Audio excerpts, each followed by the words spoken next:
ඒක තැනක සඳහන් කරනවා බුදුරජාණන් වහන්සේගේ මාංශ චක්කුවේ පෙනුම කොහොමද කියලා. 이르දිමය පෙනුම නෙමෙයි. දිවැසේ ස්වභාවය නෙමෙයි. මේ මසැසි ප්‍රමාණය මාංශ චක්කුවේ ප්‍රමාණය. චතුරංග සමන්නාගත අඳුර අහලා තියෙනවා සමහර ලාවට. මොකද්ද මේ චතුරංග සමන්නාගත අඳුර කියලා කියන්නේ? මධ්‍යම රාත්‍රිය. මධ්‍යම රාත්‍රිය කියලා කියන්නේ හොඳටම අඳුර තියෙන වෙලාව. මාසේ පොයේ දවසක්. එතකොට මාසේ පොයේ දාට තවත් කරුවලයි. මධ්‍යම රාත්‍රියේ මාසේ පොයේ දවසක අහස වලාකුලෙන් බර වෙලා තියෙන මොහොතක්. දැන් මේ තුන එකතු වෙච්චාම කොච්චර කරුවලද? මාසේ පොය, මධ්‍යම රාත්‍රිය, අහස වලාකුලෙන් බර වෙලා. පින්නතුනි මහ ඝන කැලෑවක් මැද්දේ. දැන් හිතන්නකො කොහොමද ස්වභාවය කියලා. මහ ඝන කැලෑවක් මැද්දේ දවල්ටත් අඳුරයි. දැන් ඒකට අර කාරණා තුනත් එකතු වෙච්චාම ඒකට තමයි කියන්නේ චතුරංග සමන්නාගත අන්ධකාරය කියලා. මධ්‍යම රාත්‍රියේ මාසේ පොයේ දවසක් ඒ වගේම මහ කැලෑවක් මැද්දේ මේ චතුරංග සමන්නාගත අඳුර ගැන පැහැදිලි කරන මධ්‍යම රාත්‍රිය අහස වලාකුලින් බර වෙලා තියෙන මොහොතක් මාසේ පොයේ දවසක් මහ ඝන කැලෑවක් මැද්දේ මේ කැලෑව මැද්දට කළු පාට තල පුරවපු කරත්තයක් කළු තල පුරවපු කළු කරත්තයක් අරගෙන ගිහිල්ලා තියෙනවා මේ කැලෑවට. ඔය කරත්තේ තියෙන කළු තලවල එක තල ඇටයක පොඩි සලකුණක් යොදලා තියෙනවා. දැන් මේ සලකුණ යොදාපු කළු තල ඇටේ අර තල ගොඩත් එක්ක කලවම් කරලායි තියෙන්නේ.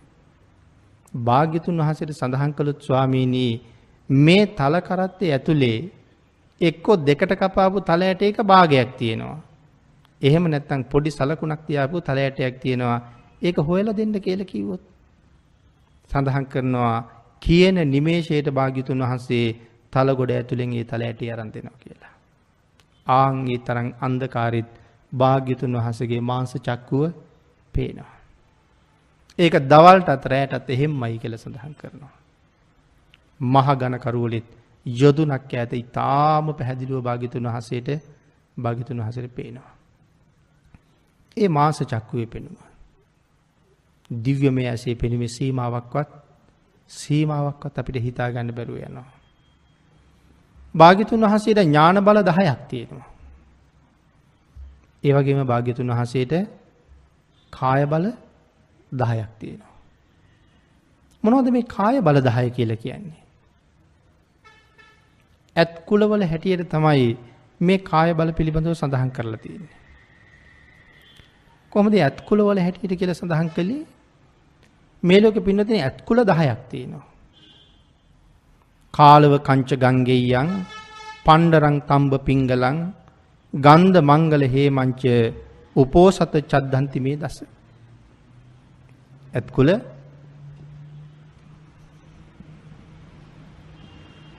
10ක් තියෙනවා. ඒ ඇත් කුල 10 තමයි ඔය සඳහන් කළේ. පළවෙනි ඇත් කුලේ තමයි කාලවක. මේ කාලවක ඇතෙකුට කොච්චර ශක්තිය තියෙනවද? සඳහන් කරනවා කාලවක ඇතෙකුට සාමාන්‍ය මිනිස්සු 10 දෙනෙකුගේ ශක්තිය තියෙනවා කියලා.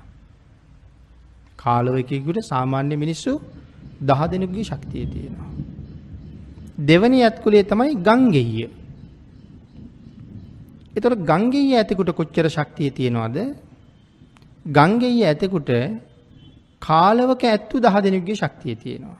කාලවකෙකුට මිනිස්සු 10 දෙනෙකුගේ ශක්තිය තියෙනවා. ගංගෙය්‍ය ඇතෙකුට කාලවකයෝ 10ක ශක්තිය තියෙනවා. එතකොට ගංගෙය්‍ය ඇතෙකුට මිනිස්සු කීයක ශක්තිය තියෙනවද? මිනිස්සු 100 දෙනෙකුගේ ශක්තිය තියෙනවා. ගංගෙය්‍ය ඇත්තු 10ක ශක්තිය තියෙනවා එක පණ්ඩර ඇතෙකුට. ගංගෙය්‍යෝ 10ක ශක්තිය එක පණ්ඩරයකට තියෙනවා. එතකොට පණ්ඩරයෙකුට ගංගෙය්‍යයෝ 10ක ශක්තිය තියෙනකොට පණ්ඩරයෙකුට මිනිස්සු කීයක ශක්තිය? මිනිස්සු 1000ක ශක්තිය තියෙනවා. පින්තුනේ පණ්ඩරයෝ 10ක ශක්තිය තියෙනවා තම්බයෙකුට. එතකොට තම්බයෙකුට තියෙනවා මිනිස්සු 10000ක ශක්තිය. තම්බයෝ 10ක ශක්තිය තියෙනවා එක පිංගලයෙකුට. එතකොට පිංගලයෙකුට තියෙනවා මිනිස්සු ලක්ෂයක ශක්තිය. පිංගලයෝ 10ක ශක්තිය තියෙන එක ගන්ධයෙකුට. එතකොට ගන්ධයෙකුට තියෙනවා මිනිස්සු ලක්ෂ 10ක ශක්තිය. ගන්ධයෝ 10ක ශක්තිය තියෙනවා එක මංගලයෙකුට. එතකොට මිනිස්සු කොච්චරක ශක්තියද? මංගලයෙකුට මිනිස්සු කෝටියක ශක්තිය එනවා. මංගලයෝ 10ක ශක්තිය තියෙනවා හේමංච කුලයේ ඇතෙකුට, හේම ඇතෙකුට. එතකොට හේම ඇතෙකුට මිනිස්සු කීයක ශක්තිය එනවද? මිනිස්සු කෝටි 10ක ශක්තිය එනවා. හේමංචයෝ 10ක ශක්තිය තියෙනවා උපෝසත කුලයේ ඇතෙකුට. එතකොට උපෝසත කුලයේ ඇතෙකුට මිනිස්සු කෝටි කීයක ශක්තිය එනවද? මිනිස්සු කෝටි 100ක ශක්තිය එනවා. උපෝසත කුලයේ ඇත්තු 10ක ශක්තිය එනවා එක චද්දන්තයෙකුට. එතකොට මිනිස්සු කෝටි 1000ක ශක්තිය. චද්දන්තයෙකුට තියෙනවා මිනිස්සු කෝටි 1000ක ශක්තිය. භාග්‍යතුන් වහන්සේට කොච්චර ශක්තිය තියෙනවද? භාග්‍යතුන් වහන්සේට ශක්තිය තියෙනවා චද්දන්ත කුලයේ ඇත්තු 10 දෙනෙකුගේ ශක්තිය. ආන් ඒකයි කාය බල 10 දස බල කියලා කියන්නේ. එහෙනම් භාග්‍යතුන් වහන්සේට මිනිස්සු කී දෙනෙකුගේ ශක්තිය තියෙනවද? භාග්‍යතුන් වහන්සේගේ ශක්තිය මධ්‍යම ප්‍රමාණයේ මිනිස්සු කෝටි 10000ක ශක්තිය. ආන් ඒකටයි කියන්නේ මහා නාරායන සංඝාත බලය කියලා.